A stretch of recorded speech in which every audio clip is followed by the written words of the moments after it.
Olá, meus irmãos e amigos. Posso dizer bom dia, boa tarde ou boa noite, dependendo da hora que você vai assistir a essa reflexão. Estamos nos aproximando do final, né, da segunda parte desse salmo. Se a gente dividir os 150 em três partes, já concluímos a primeira, do primeiro ao 50º, e agora, do 51 até o 100, estamos nos aproximando dessa segunda parte, digamos assim. Ultrapassamos a metade dos 150. Mas o mais importante não é só cumprir uma agenda, é, superar um desafio ou realizar uma tarefa. O objetivo de compartilhar esses salmos é uma oportunidade para nos aproximarmos um pouco mais da palavra do Senhor, não num aprofundamento teológico, no desejo de esgotar todas as possibilidades de compreensão do texto.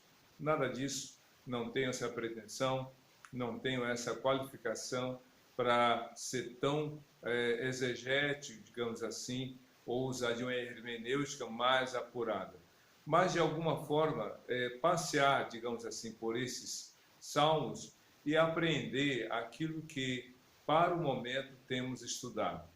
A Bíblia é viva, logo, algo que nós, no passado, tenhamos estudado, agora, uma nova forma de ver nos é dada pela palavra do Senhor. A Bíblia é a mesma, não muda. A revelação já nos foi dada, mas o Espírito Santo ilumina o seu, o meu, o nosso entendimento para compreendermos o que está escrito. É interessante como do Salmo 1 ao Salmo 150, em diversos desses salmos, encontramos referências a respeito de Jesus. Então, mais do que olhar para o texto para saber quem escreveu, quais foram as circunstâncias, quais foram as suas experiências, o que é que ele compartilhou, é nós enxergarmos a pessoa de Jesus. Se você ler Lucas capítulo 24, a Bíblia diz que Jesus, a partir de Moisés, dos salmos, dos profetas, ele compartilhou o que dele estava escrito. Então você vai encontrar, tanto no Pentateuco, quanto nos livros proféticos, que são vários, e nos salmos, que são 150, várias passagens bíblicas que se referem a Jesus. É por essa razão que em João capítulo 5, verso 39, o próprio Senhor disse: vocês examinam as Escrituras, porque julgam encontrar nelas a vida eterna, e são elas que dão testemunho de mim. Ou seja, Jesus é encontrado, é visto na palavra de Deus. A criação revela o poder de Deus e o próprio Deus. É claro que nem todo mundo consegue enxergar na criação realmente o poder de Deus. Deus não está e Deus não é parte da sua criação, mas ele se revela na criação, como diz o Salmo 8, o Salmo 19, o Salmo 24, a gente encontra várias referências. E Romanos capítulo 1, do verso 18 ao 32, a Bíblia deixa claro que as pessoas são indesculpáveis por não enxergar realmente o poder de Deus. Agora, nos Salmos, de forma mais específica, encontramos várias experiências dos seus autores. E o Salmo 84, que é o salmo que agora vamos nele refletir, escrito pela família dos Coraitas. Se você talvez não tenha lembrado, mas nos Salmos, a partir do 42, a gente fez alguma referência aos Coraitas, que é uma das famílias escritoras dos Salmos. Tem a família dos Coraitas, tem a família de Asaf e outros escritores, muitos escritores, além de Davi, que escreveu mais da metade, ou quase a metade, melhor dizendo, Moisés, Salomão e tantos outros escreveram esses salmos, transmitindo a sua vivência, a sua experiência, mas pelo Espírito Santo comunicando a palavra de Deus para você, para mim, para todos nós. Então, o que vamos aqui conhecer no Salmo número 84?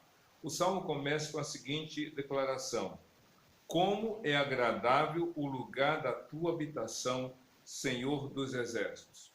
Como é agradável o lugar da tua habitação, Senhor dos Exércitos. Obviamente que o salmista estava se referindo não ao lugar onde Deus habita, a glória eterna, porque para você falar de algo dando testemunho, é natural que você tenha passado por essa experiência. Aqui o salmista, ou a família dos coraitas, estava se referindo à cidade de Jerusalém e, em particular, ao templo, porque o templo construído por Salomão era também conhecido como a habitação de Deus. Se você ler 1 Reis, capítulo melhor, isso mesmo, 1 Reis, capítulo 7, você vai ali descobrir que Salomão construiu o templo. E nessa construção ele levou 7 anos. E quando houve então a consagração daquele espaço e o início dos sacrifícios e dos cultos ali, ele fez uma longa oração e Deus respondeu àquela oração dizendo: eu coloquei o meu nome neste lugar e eu farei habitar aqui a minha glória nesse lugar, para que todo aquele que me buscar neste lugar seja ouvido por mim. Então, a cidade de Jerusalém era a cidade de Davi, a cidade que Deus, para a qual tinha um olhar muito maravilhoso, especial, a cidade do seu povo, e o templo, a sua morada. É verdade que, para os hebreus, o templo era a morada de Deus. Só que no Novo Testamento, a gente vai aprender que o templo deixou de ser o lugar da morada de Deus para que o corpo do crente, a vida do crente, seja de fato o lugar onde Deus habita. Primeiro aos Coríntios, capítulo 3 e capítulo 6, fala que o corpo do crente é templo do Espírito Santo. Então, mas no olhar do Velho Testamento, o templo, aquela construção, de fato era o lugar, reconhecidamente como a habitação do Senhor. Então o salmista começa o salmo fazendo essa referência ao lugar físico em Jerusalém, o templo onde as pessoas iam adorar o Senhor. Como é agradável o lugar da tua habitação, Senhor dos Exércitos. Falando novamente do espaço físico do templo. E aí no verso 2, a gente entende o porquê dessa palavra de apreciação, essa palavra quase que saudosista. Por quê? No versículo 2 do Salmo 84, a Bíblia diz assim: a minha alma anela e até desfalece pelos atos do Senhor. O meu coração e o meu corpo cantam de alegria ao Deus vivo.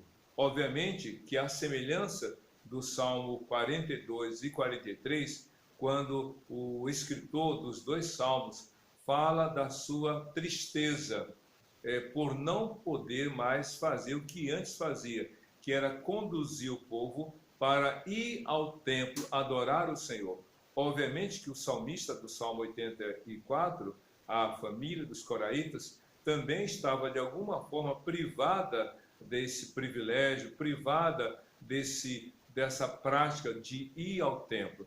Creio que você e eu, todos nós que antes íamos à casa de Deus, à igreja, ao templo, adorar a Deus, como está sendo difícil para muitas pessoas suportar mais de 100 dias, 110 dias de distanciamento social e impedidos de adorar a Deus de forma presencial no templo. Muita gente está sentindo falta. É claro que a gente continua adorando a Deus em casa, na transmissão dos cultos online. Algumas igrejas, alguns pastores, algumas lideranças têm ido ao templo e do templo feito a filmagem, a transmissão ao vivo dos cultos, para que os irmãos que não podem, por questões da Covid-19, poderem ter essa oportunidade de continuar adorando a Deus. Mas nada como estar no lugar físico. Pois bem, o salmista do Salmo 84 estava saudoso. E assim, eu anelo, eu desejo, eu tenho uma expectativa, eu espero voltar. Meus queridos, daqui a pouco a Covid-19 vai passar. a quarentena em alguns lugares já está sendo, retirada. Decretos estão já dando como término da quarentena, há uma flexibilização, há um retorno gradual à rotina. Pois bem, em breve, em todo o Brasil, como em outras partes do mundo, haverá esse retorno ao culto presencial na casa do Senhor. Porém, enquanto não podia, o salmista disse: eu anelo, eu desejo, como Deus sabe que você anela e deseja estar na casa de Deus com os irmãos.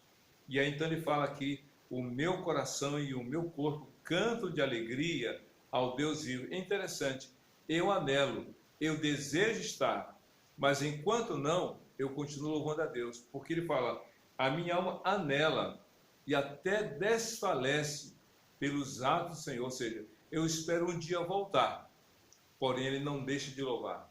Não pare de adorar a Deus, não pare de louvar ao Senhor, não pare de cultuar o Senhor, mesmo não podendo ir ao templo, não pare de servir ao Senhor, não espere, como alguns dizem, não espere as oportunidades para fazer a obra de Deus. Crie oportunidades, como essas que a gente está vendo pelas redes sociais, as pessoas publicando, compartilhando a palavra, mandando versículos, mandando os textos bíblicos, mensagem de ânimo e esperança. É isso que a gente tem que fazer.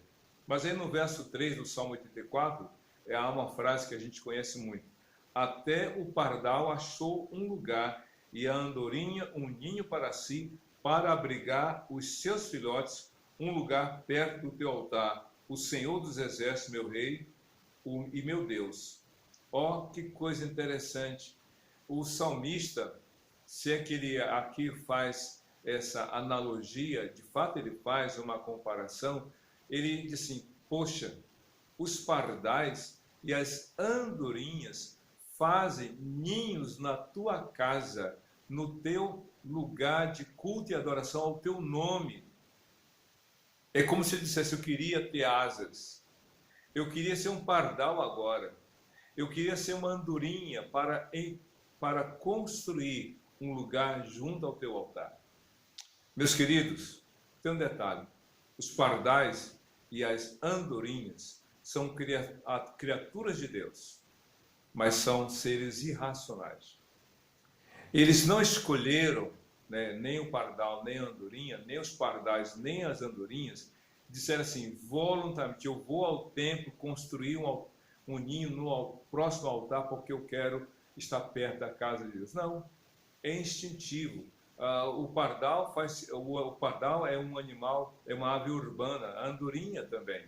Pois bem, eles fizeram isso. É instintivo, é algo irreflexível, é algo que é por instinto, por necessidade fisiológica, digamos assim, construir um ninho para ali colocar seus ovos, para ter a sua criação ali, os seus filhotes.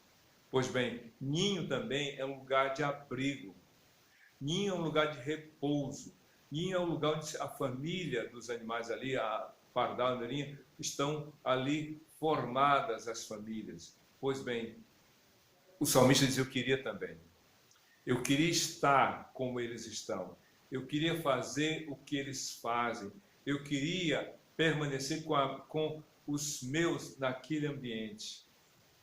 Se você tem falta do culto a Deus, você tem desejo para estar na casa do Senhor, talvez agora, por impedimento, você sinta muita falta. Mas eu espero que quando a quarentena passar, que esse anelo que você tem em seu coração, esse desejo, se torne realizável, se torne prático, na verdade, pela ida sua e de sua família à casa do Senhor. E é interessante, no verso 4 do Salmo 84, a família dos coraitas diz: como são felizes os que habitam em tua casa, louvam-te sem cessar. Como são felizes os que em ti encontram sua força e os que são peregrinos de coração. Como são felizes os que em ti encontram forças. Como são felizes os que habitam em tua casa. Escolher adorar a Deus, escolher ir a casa. Escute só uma coisa que eu vou falar para você. escolher ir à casa de Deus é renunciar à ida a outro lugar. Quando você faz uma escolha por algo, você já está renunciando a outro. Quando você escolhe ir para um lugar, você renuncia a ida a outros. Não dá para ficar na mesma atitude. Jesus disse lá em Mateus capítulo 6, verso 24, não se pode servir a dois senhores. Ou você escolhe ir à casa de Deus e adorar o Senhor, ou você escolhe ficar em casa vendo novela, vendo filme, vendo programas de TV, ou indo para outro lugar. Existem dias para estarmos adorando a Deus. Não dá para ir todos os dias e ficar nos 3 turnos na casa do Senhor. Quando voltar da quarentena, haverá dias específicos para ir à casa de Deus. Às quartas, ou terças, ou quintas, dependendo do dia da semana que a igreja faça culto no meio de semana, sábado e domingo, ou só domingo, não importa, mas que nesse dia, reservado para adoração ao Senhor, que você escolha ir. E ao escolher ir, você diga, eu escolhi realmente adorar o Senhor. Como são felizes os que buscam a tua casa, os que permanecem na tua casa. Como são felizes os que encontram forças no Senhor. De fato, o Senhor renova as nossas forças. A gente tem uma semana extenuante, uma semana cansativa, uma rotina pesada, mas quando a gente vai para adorar a Deus no culto, é como a gente encontra um oásis no meio do deserto da vida. É um refrigério para a alma. E então continua aqui no verso 6 do Salmo 84. Ao passarem pelo vale de Baca, fazem deles um lugar de fonte. As chuvas de outono também o enchem de cisternas. Eu, quando li a primeira vez essa frase, Vale de Baca, eu não entendi bem o que significava isso. Vale de Baca. Por que o salmista, a família dos coraítas, colocou aqui o Vale de Baca? O Vale de Baca, dentro da história de Israel, era um lugar onde havia os salgueiros. E os salgueiros são árvores típicas de lugares desérticos. Os salgueiros nascem em lugares de pouca ou com pouca água. Os salgueiros são árvores específicas. De longe, parece que são árvores que estão chorando pela a forma em que a copa da árvore se coloca, ela se curva. É por isso que no Salmo 137, quando nós meditarmos nele, vou falar um pouco mais, os salgueiros eram árvores do deserto e que, no caso, o salmista do Salmo 137, ele diz, olha, nós vamos pendurar as nossas músicas, os instrumentos musicais nos salgueiros. Então, aqui o Vale de Baca era um lugar seco, onde havia os salgueiros. Mas nesse vale seco, diz o texto aqui, ao passarem pelo vale seco, um vale de estiagem, um vale de secura, de sequidão, fazem dele um lugar de fontes. As chuvas de outono, ou as chuvas de serôndia, também o enchem de cisternas. Deus é o Deus provedor. Você pode estar passando um período de seca, de estiagem, de falta de recursos, de falta de aquilo que você tinha antes, mas Deus faz o Vale de Baca transbordar de água. A chuva de outono, também chamada de chuva de serôndia, havia as chuvas temporãs e as chuvas serôndias. As chuvas temporãs eram as chuvas primeiras para dar condição do plantio, e as chuvas serôndias eram as chuvas últimas para dar condições da colheita.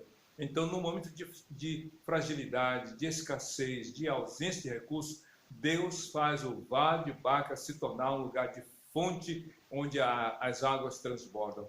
Creia em Deus, creia no cuidado do Senhor, confie no Senhor. Ainda que você passe por um deserto, Deus vai ser o Deus provedor para a sua vida e para a sua família.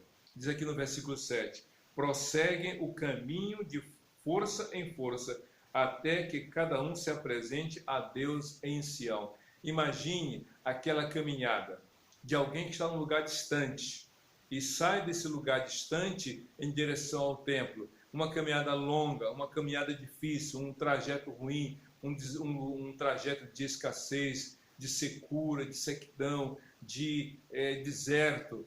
Mas nessa caminhada, Deus vai provendo.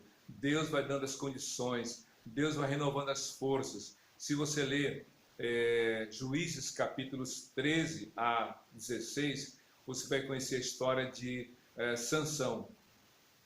E diz a Bíblia que quando ele foi enfrentado pelos seus inimigos, ele pegou uma queixada de jumento e com aquela queixada ele matou 1000 filisteus. E foi uma luta descomunal, mas ele era ungido do Senhor, o Espírito Santo agiu nele, dando-lhe forças, e ele não desbaratou. Porém, depois que ele matou seus inimigos, 1000 filisteus, ele ficou extenuado, cansado e sedento. Ele disse: Deus, depois de eu ter tido uma grande vitória, eu vou morrer de sede. Depois de eu ter vencido os meus inimigos numa luta ferrenha, eu vou morrer sem água. E ele clamou a Deus. Sabe o que Deus fez? Deus lhe mostrou, Deus abriu uma fonte para ele, e ele bebeu daquela água e matou a sua sede e renovou suas forças. Você pode ter enfrentado muitas lutas, está cansado, extenuado, mas Deus é aquele que renova as nossas forças, como Isaías capítulo 40, diz: aqueles que esperam no Senhor renovam as suas forças. Jesus é aquele que veio para nos fortalecer, para enfrentarmos as lidas diárias, confiando em seu poder. E aqui no verso 8 do Salmo 84 diz: ouve a minha oração, ó Senhor, Deus dos exércitos, escuta-me, ó Deus de Jacó. Novamente aquela frase, como que se Deus não estivesse ouvindo. Não é isso. Não há dúvida de que Deus estava ouvindo. Mas aqui há um clamor. Alguém que está longe, alguém que está distante, alguém que anela, alguém que deseja retornar à casa do Senhor, e ele suplica a Deus essa bênção. No verso 9 do Salmo 84 diz assim: olha, ó Deus, que és nosso escudo, trata com bondade o teu ungido. Trata com bondade o teu ungido. Quem era o ungido? Aquele separado, aquela pessoa que era chamada para uma missão específica, alguém que recebia de Deus um compromisso, uma responsabilidade para agir. E se você entende, no Velho Testamento, nem todos eram ungidos, nem todos eram chamados, nem todos eram separados, só alguns tinham essa missão e eram, para tanto, dirigidos pelo Espírito Santo na realização do propósito de Deus. Profetas, reis, Sansão são exemplos. No Novo Testamento, em Cristo Jesus, todos somos ungidos, todos somos separados, todos pertencemos ao Senhor pela fé no nome de Jesus, e todos temos o Espírito Santo em nosso coração. Que bênção! E aí diz o texto: olha, ó Deus, que és o nosso escudo, trata com bondade o teu ungido. E continua no verso 10: melhor é um dia nos teus atos do que 1000 noutro lugar. Prefiro ficar à porta da casa do meu Deus a habitar nas tendas dos ímpios. Aqui são duas frases muito interessantes. Melhor é um dia na casa de Deus do que 1000 em outro lugar. Aqui está falando não de quantidade, mas de qualidade. A pessoa pode ter vivido 80 anos sem servir a Deus, porque escolheu errado, porque desobedeceu, porque não creu, porque não foi fiel ao Senhor. Mas no dia em que ela se converte, a sua vida passa a ser outra, o seu estilo de vida passa a ser outro, e ela passa a ter uma vida agradável na presença de Deus. Paulo se converteu já um homem adulto, e se você ler 1 Timóteo capítulo 1, ele diz assim: eu fui blasfemo, ou seja, falava contra Deus, contra Jesus, contra o povo de Deus. Eu fui insolente, eu falava o que queria, eu ofendia as pessoas, e eu era perseguidor, eu persegui os cristãos e muitas vezes consenti na morte deles. Pois bem, ele diz assim: mas fiz tudo isso por ignorância, porque não conhecia. Mas a graça de Cristo me alcançou e hoje eu sou servo do Senhor. Isso ele fala em 1 Timóteo, capítulo 1, do verso 12 ao verso 15. É a qualidade de vida. Não sei o que você fez lá atrás, mas do dia em que você se converter para frente será vida nova. E aí você vai escolher ficar na casa de Deus do que em outro lugar. Eu prefiro ficar, ou seja, é melhor um dia na casa de Deus do que 1000 dias em qualquer outro lugar. não tem comparação. E ele fala: prefiro ficar à porta da casa do meu Deus a habitar nas tendas dos ímpios. Quantos desperdiçam sua vida na porta de lugares vexatórios, vergonhosos, onde a maldade, o crime, o pecado realmente prospera? Eu prefiro ficar na casa de Deus, ou na porta da casa de Deus, do que na porta de outras casas, de outros lugares. Tem gente que tem vergonha de ir à casa de Deus. Eu não posso ir à igreja porque vão me ver. Não posso ficar com a Bíblia na mão porque vão olhar para mim. Eu não posso ir adorar a Deus porque... eu não posso me converter porque vão fazer chacota. Olha só, Cristo morreu na cruz. Ele foi afetado, ele foi julgado, ele foi condenado. Lá na cruz, Jesus morreu de braços abertos por você. Ele enfrentou toda a vergonha, todo o vexame de uma exposição pública, sendo ele justo por nós injustos, o santo por nós pecadores, por amor a nós. Como você e eu teríamos vergonha de ir adorá-lo? Como ter vergonha de suplicar ao Senhor as bênçãos? É importante que você diga: Deus, eu prefiro estar na tua casa, na porta da tua casa, do que em qualquer outro lugar. E aí, no verso 11, que é o penúltimo do Salmo 84, a Bíblia diz assim: o Senhor Deus é sol e escudo, o Senhor concede favor e honra, não recusa nenhum bem aos que vivem em integridade. O salmista estava, por alguma razão, impedido de ir à casa de Deus. Então ele traz à memória algumas coisas da sua vivência com Deus. E enquanto ele está impedido, ele continua adorando a Deus. E aqui ele fala da confiança no cuidado e na provisão de Deus para com aqueles que têm um coração íntegro. Integridade, viver em integridade, é viver plenamente para o Senhor. É um coração totalmente voltado para Deus. É ser verdadeiro na adoração e no culto ao Senhor.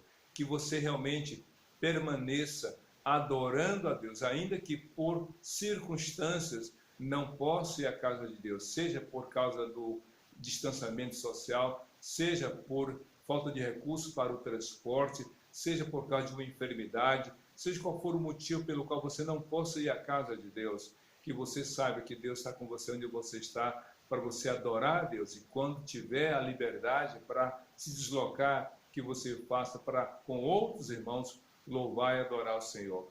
O Salmo 84 termina no versículo 12, dizendo o seguinte: ó Senhor dos exércitos, como é feliz aquele que em ti confia. Não é, ó, como foi feliz, ou como será feliz. É, como é feliz. O tempo verbal é o presente. Não se alegre com um passado que não existe mais. Nem fique sonhando com um futuro que ainda não chegou. Viva a sua fé no presente momento. Eu gosto muito do Salmo 94, ou melhor, 118, corrigindo, no verso 24.